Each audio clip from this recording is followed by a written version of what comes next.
Zašto je ovo jako bitno? Da bismo imali orijentaciju krstom danu, da znamo u što ulazimo.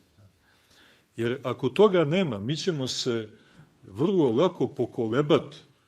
Pa svijet će vrlo lako da nas sablazi. Da, ti danas to trpiš. Ili recimo u bračnim odnosima, posebno žene su tu dosta labilne, muškarci imaju svoje slabosti, pa prijateljica, kuma, ili još ako imaš nekakvog mentora u smislu psihologa ili šamana, modernih šamana, i vi to trpite, kao i vi to još trpite, kao ono, niste normalno, polako te navodi na ta negled odricanja. Svijet je u tom duhu. On je potpuno, riječ o krstu je za svijet ludost i sablazan. Zato je jako bitno da vatamo taj signal crkve, jer vjerujte, niđe vam i niko, posebno ne danas, neće otkrivati dubinu i silinu i smisao stradanja, to jest krstonošenja.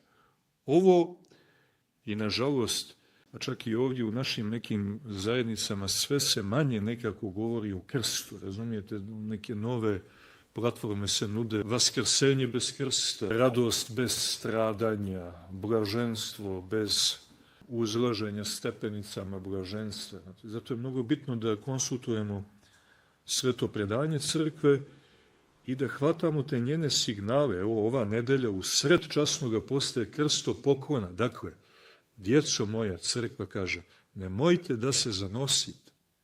Nema života bez krsta, nema spasenja bez krsta, nema vaskrsenja bez krsta i nema, da kažemo, opštenja, niti primanja svjetlosti Hristovog krsta sem sočivom svojega krsta. A to su ta naša, ovo je samo donekle, kažemo, rečeno i predstavljeno, to su ta naša stradanja, naše patnje, naše iskušenja, naše bolesti, naši neuspjes. To je mnogo bitno da dešifrujemo i da znamo i da umijemo da nosimo. Ajde još samo nešto pa da privodimo kraju, možda ne znam da li praktikujete, da li neko postavlja neko pitanje ili ne.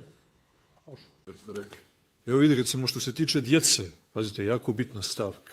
Jer danas vaspitanje, kako i dalje. Kaže, da dodamo još i razočarenje u napredak svoje djece. Dajemo im život svoj, dušu svoju, istinu. Vadimo hleb iz svojih usta i dajemo ga njima, koji su naša utroba. A dolazi do časa kada ona ruše snove koje smo za njih gradili. Rastržu sebe ljublje očevo, kidaju srce majčino ili pomućuju idilu porodičnog života.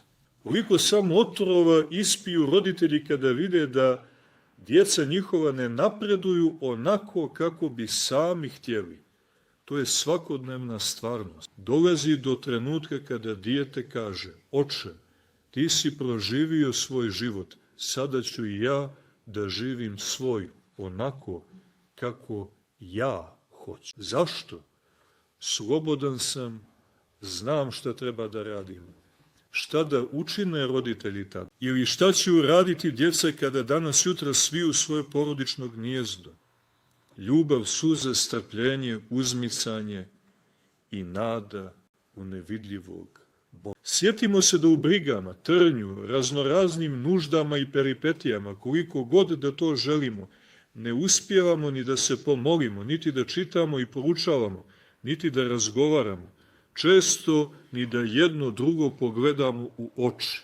Dakle, nisu samo teškoće i trnje i brige našega života, nego postoji problem toga da nam sve to ne dozvoljava da živimo svoje nade i ljubav svoju, niti da mislimo na nebo. Ono što na kraju krajeva spasava porodicu i osvećuje u svijetu namučene ljude, to je jako bitno, i čini ih Bogu milijim, jesu upravo ta njihova stradanja.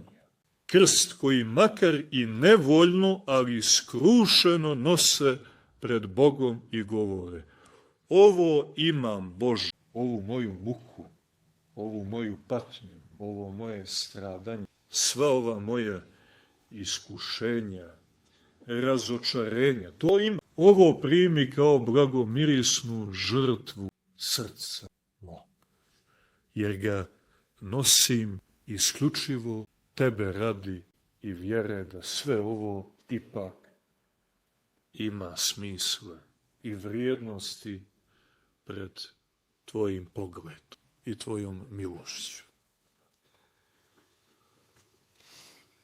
Eto, kad bude ovoliko, posebno u vrijeme ove svete četrdesetnice, pogledajmo malo sebe, odtihujmo malo, povucimo se malo, jer svijet, ako uđemo u njegov kružni tok, on nam ne da da sagledamo tajnu krsta, zamagli nam pogled. Zato je bitno da se malo povučemo, da odtihujemo, da bismo mogli u svemu onome što mi živimo, zaista živimo, da prepoznamo prisustvo Božje. Jer vidite, Gospod mora da je negdje jako, jako blizu nas. Mora da je tako. On je Emanuil s nama. I evo da vam ispričam samo kratko primjer mog jednog dobrog prijatelja iz djetinjstva koji ima bolesnog sina, koji je jako, jako zahtjevan.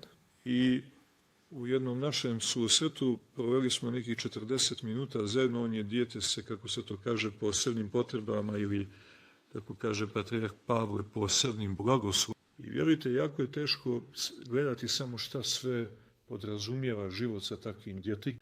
Pritom mi smo tu bili nekih sat vremena, a mogu da zamislim kakav je cijel dan, pa i godine, i život sa njim. To je život na krstu.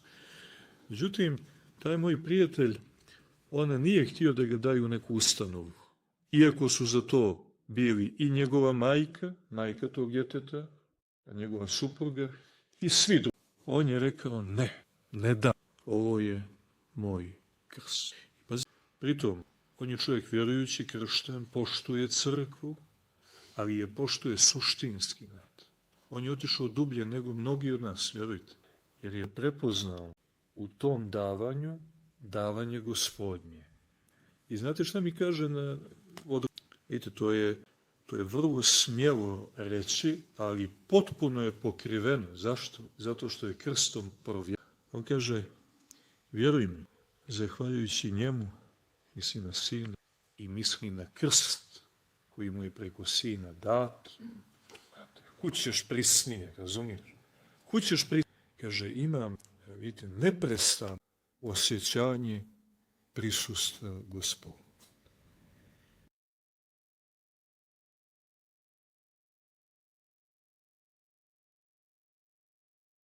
On nije čovjek, patetičan. Ima ljudi koji možda negdje iz nekih drugih razloga, pa kao da se u licu drugih malo pokriju, pa eto nosim to, ali to je samo na ustima. Poznajući ga, to je čovjek malo tvrđega karaktera i tvrđega života. To što mi je rekao, to je bio da ima osjećaj Gospodnjega prisustva.